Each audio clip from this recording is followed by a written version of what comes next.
Bulletin में सबसे पहले आपको खबर दें, गजा में 7 रोज़ा जंगबंदी के बाद इसराइल की फिर बमबारी शुरू हो गई। 3 सहाफ़ियों समेत 184 अफराद शहीद हो गए, जबकि 600 के करीब लोग जख्मी हैं।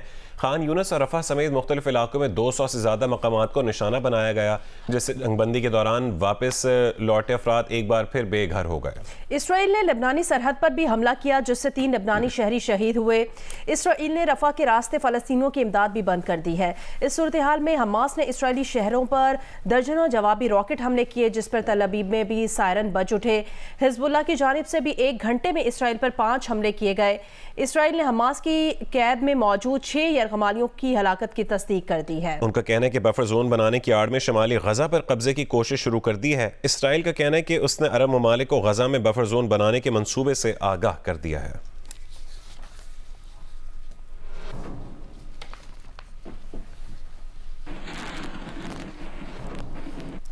इसराइल ने गजा जंग का दायरा खित्ते में फैलाने की कोशिशें शुरू कर दी हैं। इसराइली फौज ने शाम के दारुल हुकूमत दमिश्क के मज़ाफ़ाती इलाके पर हमले किए। रूस का कहना है दमिश्क पर इसराइली हमला शाम की खुद मुख्तारी की खिलाफ वर्जी है। इसराइल का दमिश्क पर हमला आलमी कानून की खिलाफ वर्जी है।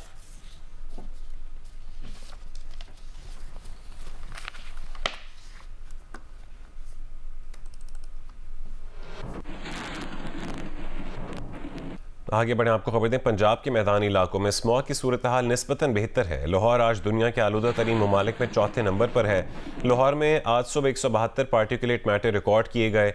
दिल्ली दुनिया में पहले और कराची 187 पार्टिकुलेट मैटर के साथ दूसरे नंबर पर है।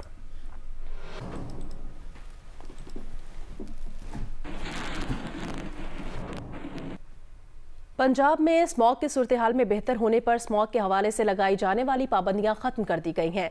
स्कूल्स, मार्केटें, रेस्टोरेंट्स और कारोबारी इदारे हफ्ता और इतवार को मामूल के मुताबिक खुलेंगे। तफसील जानेंगे उम्मे फरवा से।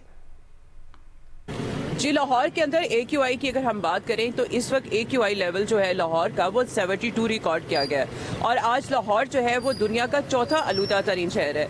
चूँकि लाहौर के अंदर एयर क्वालिटी इंडेक्स में काफ़ी बेहतरी आना शुरू हुई है, जिसके बाद से देखने में आ रहा है कि हफ्ते के रोज़ गुज़श्ता हफ्ते हमने ये देखा था कि स्कूल कॉलेजेस और यूनिवर्सिटीज़ तो बंद थे, लेकिन इसके अलावा अगर हम दिफातर, सिनेमा, जिम के हवाले से बात करें तो वो 3 बजे के बाद खोला गया था ताकि फ़ज़ाई आलूदगी में कुछ कमी आ सके।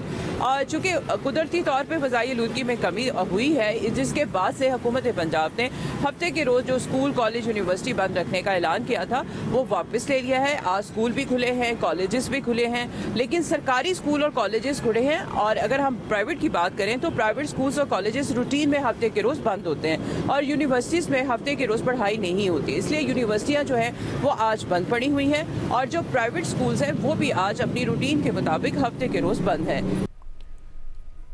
फैसलाबाद ज़री यूनिवर्सिटी के मुहक्किकीन के मुताबिक माहौलियाती आलूदगी ऐसा चैलेंज बन चुकी है जो इंसानी सेहत के साथ साथ फसलों की पैदावार को भी मुतासिर कर रही है। अगर उस पर काबू ना पाया गया तो हालात संगीन सूरत हाल इख्तियार कर सकते हैं। इरफानुल्लाह की रिपोर्ट देखिए। फैसलाबाद ज़री यूनिवर्सिटी के माहिरीन माहौलियाती आलूदगी के नतीजे में स्मोग और मौसमियाती तगैर की इंसानी सेहत पर असरात को गैर मामूली करार दे रहे हैं। इनकी तहकीक के मुताबिक दमा के मरीजों की तादाद तेजी से बढ़ रही है। फैसलाबाद डस्ट के हिसाब से मोस्ट पोल्यूटेड सिटी है पंजाब का। इसमें डस्ट इतनी ज़्यादा है कि यहाँ पे बेशतर जो आवाम है उनको अस्थमे का इशू है। माहिरीन के मुताबिक माहौलियाती आलूदगी पौधों तक सूरज की रोशनी की रसाई को भी मुतासिर कर रही है, जिससे फसलों की पैदावार पर मनफी असरात मुरतब हो रहे हैं। जो सूरज की रोशनी है उसको भी नीचे आने से तो ये एक्सचेंज ऑफ गैसेस वो भी इससे इफेक्ट होती हैं, तो और क्रॉप्स की जो ग्रोथ है वो इससे इफेक्ट होती है। मुहक्किकीन के मुताबिक माहौलियाती आलूदगी पर काबू पाने के लिए आर्जी हिकमत अमली की बजाय मुस्तकिल इक़दामात की ज़रूरत है। कैमरामैन अली अरसलान और मोहम्मद उस्मान के साथ इरफानुल्लाह, जियो न्यूज़, फैसलाबाद। मौसम से मुतालिक अपडेट करें। मुल्क भर में सर्दी की शिद्दत में इजाफा जारी है। महकमा मौसमियात के मुताबिक गुज़श्ता 24 घंटों में सबसे कम दर्जा हरारत लेह में -6 डिग्री रिकॉर्ड किया गया। कालाम और कल्लात में दर्जा हरारत -2 डिग्री रिकॉर्ड किया गया। महकमा मौसमियात का कहना है कि मुल्क के बेशतर इलाकों में मौसम सर्द और खुश्क रहेगा। पंजाब, खैबर पख्तूनख्वा के मैदानी इलाकों और बालाई सिंध में सुबह के औकात में स्मॉग छाए रहने का इम्कान है।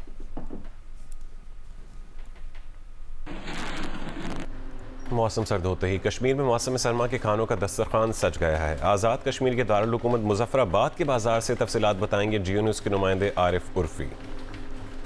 जिस तरह मौसम तब्दील हुआ इसी तरह कश्मीर में खानों का जायका और खानों का मिजाज भी तब्दील हो गया और भांत भांत का खाना इस वक्त आज़ाद कश्मीर के दारुल हुकूमत मुजफ्फराबाद के इस खूबसूरत से बाज़ार में मिलता है। ये कदीमी बाज़ार है, मेन बाज़ार इसको कहते हैं। और यहाँ पे आज अगर आप मुजफ्फराबाद में मौजूद हों तो आपको कहीं पे हरीसा मिलेगा, कहीं पे गोश्ताबा मिलेगा, कहीं पे कश्मीरी सीख कबाब मिलेगा जो मटन का बना हुआ होता है। लोग बड़े शौक से खाते हैं और दूर दूर से लोग आके यहाँ पे कश्मीरी खानों से लुत्फ़अंदोज़ होते हैं। और खुसूसन सर्दियों में तो इस बाजार का अपना ही मजा होता है और यहाँ पे हर किस्म का खाना जहाँ मिलता है, इसी तरह हर किस्म के लोग भी यहाँ पे, मुख्तलिफ सयाह भी यहाँ पे मौजूद होते हैं और ये यहाँ पे आके कश्मीरी खानों से लुत्फ़अंदोज़ होते हैं।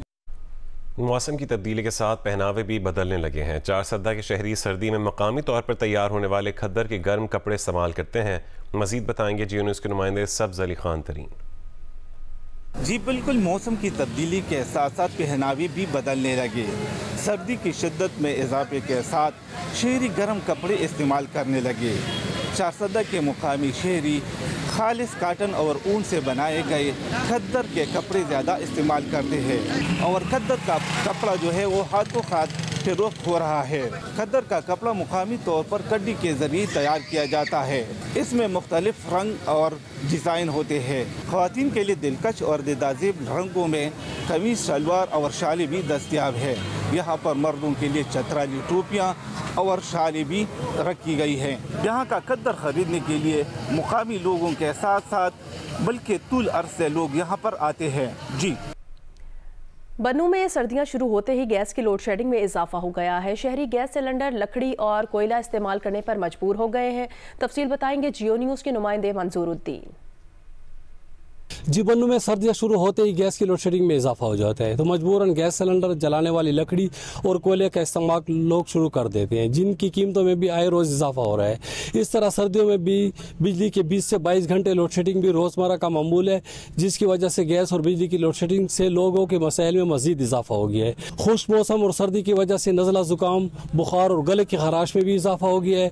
तीनों बड़े अस्पताल में मौसमी बीमारियों का रश दिखाई दे रहा है, जिनमें खासकर बच्चे, ख़वातीन और बूढ़े अफराद शामिल हैं।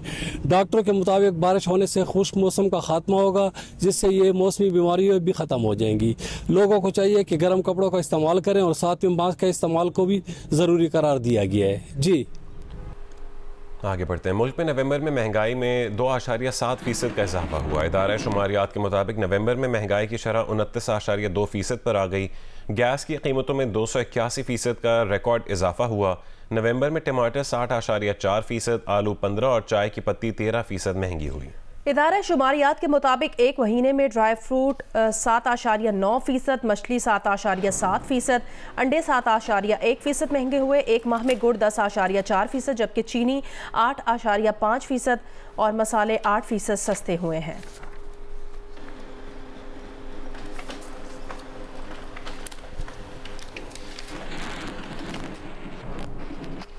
आगे बढ़े, खबर दें। चेयरमैन पीटीआई के खिलाफ 190 मिलियन पाउंड स्कैंडल में रेफरेंस दायर कर दिया गया।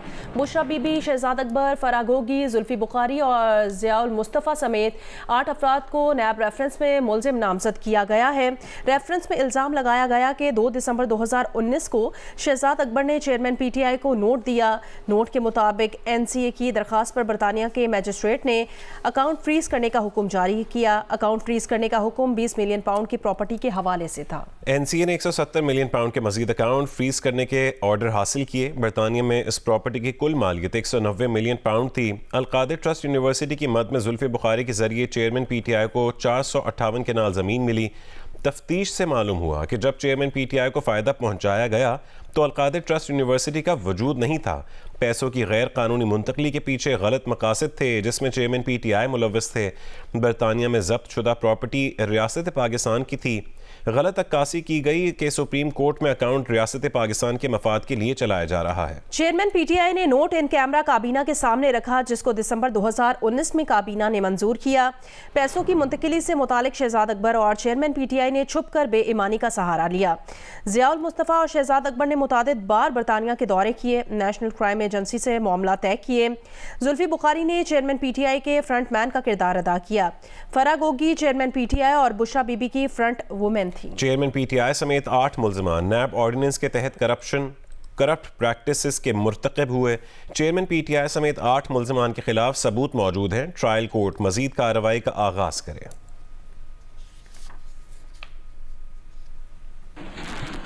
बैरिस्टर गौहर खान ने चेयरमैन पीटीआई के ओहदे के लिए कागजात नामजदगी जमा करवा दिए हैं। पीटीआई के इंट्रा पार्टी इंतखाबात आज पेशावर में होंगे। पीटीआई के चीफ इलेक्शन कमिश्नर नियाजुल्लाह नियाजी का कहना है कि चमकनी में होने वाले इंट्रा पार्टी इलेक्शन में 500 अफराद शिरकत करेंगे। SSP ऑपरेशंस पेशावर काशिफ आफ्ताब अब्बासी ने रात गए रानू गढ़ी का दौरा किया। कहा पीटीआई इलेक्शन मुंतजमीन ने रात 12:30 बजे तक पुलिस को तफसीलात नहीं दी, फिर भी इंट्रा पार्टी इलेक्शन वाला मकाम महफूज बनाने के लिए पुरअज़्म है। 12:30 बजे का रात का टाइम है। हम यहाँ मौके पे मौजूद हैं और इसी हवाले से आए हैं कि इस वेन्यू का जायज़ा ले सकें। हमारे ऑफिसर्स यहाँ मौजूद हैं और हम ये चाहते हैं कि ये जो मरहला है ये इंतहाई स्मूथ तरीके से जो है वो अपने जो इख्तिताम और अंजाम को पहुँचे। लेकिन मेरी आप लोगों के ज़रिए से भी इनके जो मुंतज़मीन हैं उनसे दरख्वास्त है कि मेहरबानी करके हमें उन लोगों की लिस्ट वगैरह दे दें, गाड़ियों की दे दें, ताकि पुलिस उन लोगों को चेकिंग के बाद और लिस्ट से क्लियर करने के बाद यहाँ पर इजाजत दे, ताकि खुदा न खास्ता किसी किस्म का कोई नाखुशगवार वाकया पेश ना आए। तहरीक इंसाफ के बानी रुकन अकबर एस बाबर ने कहा कि वो इंट्रा पार्टी इलेक्शन में भरपूर हिस्सा लेना चाहते हैं। कागजात नामजदगी, वोटर लिस्ट, इलेक्शन के तरीकाकार की मालूमात लेनी है। उन्होंने सवाल किया कि यहाँ कौन मालूमात देगा। तो अभी मैं आया इसी वास्ते हूँ कि आके पूछो कि इंट्रा पार्टी इलेक्शन हो रहे हैं, उसके बारे में मालूमात हासिल करें। अच्छा। क्योंकि हमारे बहुत सारे साथी हैं, जैसे यूसुफ अली है, ये इलेक्टेड जनरल सेक्रेटरी थे स्वाबी से। इसी तरह ये हमारे ये फाउंडिंग मेंबर हैं टेक्सला से, बिलाल राना है। इसी तरह यूनुस नाजिम तहसील नाजिम भी थे टोपी के। इस तरह बहुत है पीछे से, मतलब लेकिन वो बराबर कर रहे हो।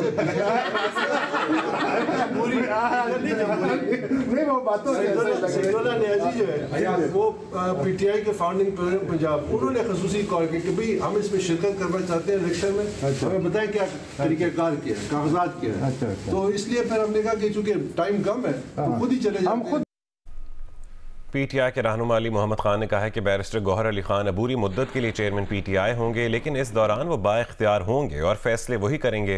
प्रोग्राम नया पाकिस्तान में गुफ्तगू करते हुए उन्होंने उस्मान बुज़दार को पीटीआई का तल्ख तजर्बा करार दिया। उन्होंने कहा कि उस्मान बुज़दार उम्मीदों पर पूरा नहीं उतर सके, नामजद चेयरमैन पीटीआई को उस्मान बुज़दार से ना मिलाया जाए। अली मोहम्मद खान का कहना था उनके आबाई गाँव को उनके हल्के से निकाल दिया गया है। क्या इलेक्शन कमीशन इसे लेवल प्लेइंग फील्ड समझता है? टर्म पीरियड के लिए बैरिस्टर साहब जो हैं वो इंतज़ाम संभालेंगे, चूँकि एक सियासी एक बड़े पैमाने पे इलेक्शन मुल्क में इतनी जल्दी पॉसिबल नहीं था, तो इसलिए उनको जिम्मेदारी सौंपी गई है। तो कोई सियासी जो हमारे लीडर्स हैं कोर कमेटी में सब इस बात पे मुतमईन है कि इन हालात में इससे बेहतर फैसला नहीं हो सकता था। तब तक इमरान खान साहब वापस चेयरमैन तहरीक इंसाफ नहीं बनते, तब तक चेयरमैन की सीट पे बैठे हुई शख्सियत मोहतरम बैरिस्टर गौहर साहब जो हैं वो फुली एम्पावर्ड हैं। चेयरमैन के जो इख्तियारात हैं वो बैरिस्टर साहब जो है वो उसको इस्तेमाल करेंगे। ऐसा नहीं है कि खुदा न खास्ता वो कोई डमी है। तहरीक इंसाफ के अंदर जो है कुछ लोग ये बता रहे हैं कि ये फैसला बिल्कुल उस्मान बुज़दार टाइप जैसा फैसला है। उस्मान बुज़दार साहब का जो फैसला था चीफ मिनिस्टर बनाने का, उसमें इमरान खान साहब ये कहते थे कि देखिए इसको इसलिए बनाया क्योंकि इतने ग्रुप से पंजाब में। सवाल तो सुन लीजिए ना। अच्छा आप भी इस नतीजे पे पहुंच चुके हैं कि अगर गौहर साहब को उस्मान बुज़दार से मिलाया जाएगा तो ज्यादती होगी गौहर साहब के साथ। बुज़दार साहब पंजाब को उस तरह ना चला सके जिस तरह चलाना चाहिए था, और उस तरह स्टैंड भी अपने लीडर के साथ नहीं ले सके। उनसे तो बेहतर हमारी सबकी आयरन लेडी, हमारी माँ जैसी डॉक्टर यास्मीन राशिद हैं, जो अब तक डटी हुई हैं। मेरे अपने हल्के से मेरा गाँव, मेरा इलाका निकाल दिया गया है। इतना ज्यादा हल्के में मैं हैरान हूँ। सिकंदर सुल्तान राजा साहब क्या कर रहे हैं? हर जगह फैसला अवाम कर चुकी है। आप चाहे कुछ भी करें, इधर का वोटर उधर भेजें, उधर का इधर भेजें, इसका NIC उधर शिफ्ट कर दें, उसको पोलिंग बोर्ड, ये सारी गेमें चल रही हैं, प्री पोल रिगिंग, ये इसी को प्री पोल रिगिंग कहते हैं। MQM पाकिस्तान आज कराची के जिला शर्की में सियासी ताकत का मुजाहरा करेगी। कन्वीनर डॉक्टर खालिद मकबूल सिद्दीकी का कहना है पीपल्स पार्टी ने मुल्क को लिसानी बुनियादों पर तकसीम कर दिया है। सूबाई इलेक्शन कमीशन और निगरान हुकूमत का किरदार आने वाले इलेक्शन को मशकूक बना रहा है, लेकिन कराची के लोग अवामी मैंडेट को रद्दी में डालने की पॉलिसी को मुस्तरद कर देंगे। मुस्तफा कमाल का कहना है शफाफ इलेक्शन के लिए पीपल्स पार्टी सूबाई निगरान हुकूमत और इलेक्शन कमीशन को लगाम देना होगी। रिपोर्ट करेंगे कामरान रजी। MQM पाकिस्तान के रहनुमाओं ने गुलशन इकबाल में होने वाले जलसे की तैयारियों का जायजा लेने के लिए जलसागाह का दौरा किया। मीडिया से गुफ्तगू में खालिद मकबूल सिद्दीकी ने कहा कि सिंधी हमारे भाई हैं, लेकिन बदकिस्मती से सूबे को सिंधी सूबा बना दिया गया है। उन्होंने सूबाई इलेक्शन कमिश्नर पर इल्जाम लगाया कि वो एक सियासी जमात के कारकुन महसूस होते हैं। गुज़श्ता 15 साल से इलेक्शन कमीशन का बड़ा मुजरिमाना रवैया और सलूक रहा है। जो डिलिमिटेशन के फैसले आए हैं उससे ये लगता है कि 15 साल से एक मसनूई अक्सरियती जमात को इस सूबे पे मुसल्लत किया गया था, उसका तसलसल नजर आता है। ये जवाब सिंध की निगरान हुकूमत भी दे। क्या पुराने वजीर ही अभी तक वजारतें चला रहे हैं और निगरान वजीर आजम और निगरान वजीर सिर्फ अपने घरों की निगरानी कर रहे हैं? इस मौके पर सैयद मुस्तफा कमाल ने कहा कि इलेक्शन कमीशन पर हमारा एतमाद अब मुतज़लज़ल हो रहा है। हल्का बंदियों से मुताल्लिक हमारे एतराज़ात पर सुनवाई नहीं हुई, जबकि पीपल्स पार्टी के एतराज़ात पर अमल कर लिया गया। उन्होंने रुकन इलेक्शन कमीशन निसार दुरानी और सूबाई इलेक्शन कमिश्नर एजाज चौहान पर भी जानिबदारी के इल्जाम लगाए। पीपल्स पार्टी यहाँ पर हुकूमत अभी भी उनकी है, अफसरान अभी भी उनके हैं, मिनिस्टर अभी भी उनके हैं, इलेक्शन कमीशन अभी भी उनका है। पूरा ये सूबा जो है पीपल्स पार्टी को दे दिया गया है और इलेक्शन कमीशन बिल्कुल उनकी सहूलतकार बनी हुई है। MQM रहनुमाओं का कहना था कि जब तक कराची के हकीकी वारिसों को इख्तियारात नहीं मिलेंगे मसाइल हल नहीं हो सकते। कैमरामैन जुबैरुद्दीन के साथ कामरान रजी, जियो न्यूज़, कराची। आइंदा इंतखाबात से मुतालिक MQM के खदशात के मामले पर चीफ इलेक्शन कमिश्नर ने MQM को इलेक्शन कमीशन सेक्रेटेरिएट आने की दावत दे दी। तर्जुमान इलेक्शन कमीशन के मुताबिक चीफ इलेक्शन कमिश्नर ने MQM वफ्द को 4 दिसंबर को इलेक्शन कमीशन आने की दावत दी है। तर्जुमान इलेक्शन कमीशन के मुताबिक चीफ इलेक्शन कमिश्नर MQM वफ्द से मुलाकात करेंगे। MQM का वफ्द इलेक्शन से मुतालिक खदशात चीफ इलेक्शन कमिश्नर के सामने रखेगा। MQM ने चीफ इलेक्शन कमिश्नर से सिंध में लेवल प्लेइंग फील्ड फराहम करने का मुतालबा किया था। MQM ने अपने और एतराज़ात इलेक्शन कमीशन में जमा करवाए थे। लाहौर की सड़कों पर इंजेक्शन के जरिए नशा करने वाले 40% अफराद में एड्स में मुब्तला होने का इंकशाफ हुआ है। फुटपाथों पर मुनशियात के आदि अफराद रोज़ाना तकरीबन 4 से 5 इंजेक्शन इस्तेमाल करते हैं। माहिरीन का कहना है कि मरीजों की मुनासिब देखभाल और आगाही से इस बीमारी का खौफ ख़त्म किया जा सकता है। लाहौर से अदनान मलिक की रिपोर्ट देखिए। एड्स का आलमी दिन का मकसद इस बीमारी के खिलाफ आगाही फराहम करना है। इस आलमी दिन का थीम कम्युनिटी को क़यादत करने दें है। ड्रग एडवाइजरी ट्रेनिंग हब के मुताबिक लाहौर में 120 मकामात पर 5000 से ज़ायद नशई अफराद सरिंजें इस्तेमाल करते हैं। माहिरीन के मुताबिक एड्स के फैलाव का बड़ा जरिया एक ही सरिंज का बार बार इस्तेमाल है। लाहौर की सड़कों पर इंजेक्शन के जरिए मंशियात का इस्तेमाल करने वाले 40% अफराद में एड्स की अलामात हैं। अंडर 18 भी है और उसके बाद 40 साल से भी कम उम्र के लोग यहाँ सरिंजों के जरिए ड्रग्स का इस्तेमाल कर रहे हैं। और हमने इसके सिलसिले में पिछले दिनों एक स्टडी लॉन्च की और लाहौर पुलिस ने तकरीबन 100 अफराद को ट्रीटमेंट के लिए सड़कों से रेस्क्यू किया और ट्रीटमेंट सेंटर में शिफ्ट किया। 50 अफराद का जब टेस्ट लिया गया तो उसमें तकरीबन 21 अफराद को HIV एड्स जो टेस्ट उनका सामने आया। माहिरीन के मुताबिक सड़कों, पार्कों और फुटपाथों पर नशई अफराद रोजाना 20,000 इंजेक्शन अपने जिस्म में उतारते हैं। रेस्क्यू किए गए 50 में से 17 मरीजों में एड्स की अलामत पाई गई। आगाही के जरिए इस बीमारी का खौफ खत्म किया जा सकता है। अदनान मलिक, जियो न्यूज़, लाहौर। दुनिया में सबसे तेज़ी से एड्स यूरोप में फैल रहा है। आलमी इदारा सेहत के मुताबिक HIV वायरस यूरोप में वबा की तरह फैल रहा है। इदारे के मुताबिक यूरोप में 50% अफराद में एड्स की तशखीस ताख़ीर से की जाती है। ताहम बाज़ ममालिक में HIV को फैलने से मुकम्मल रोक लिया गया है।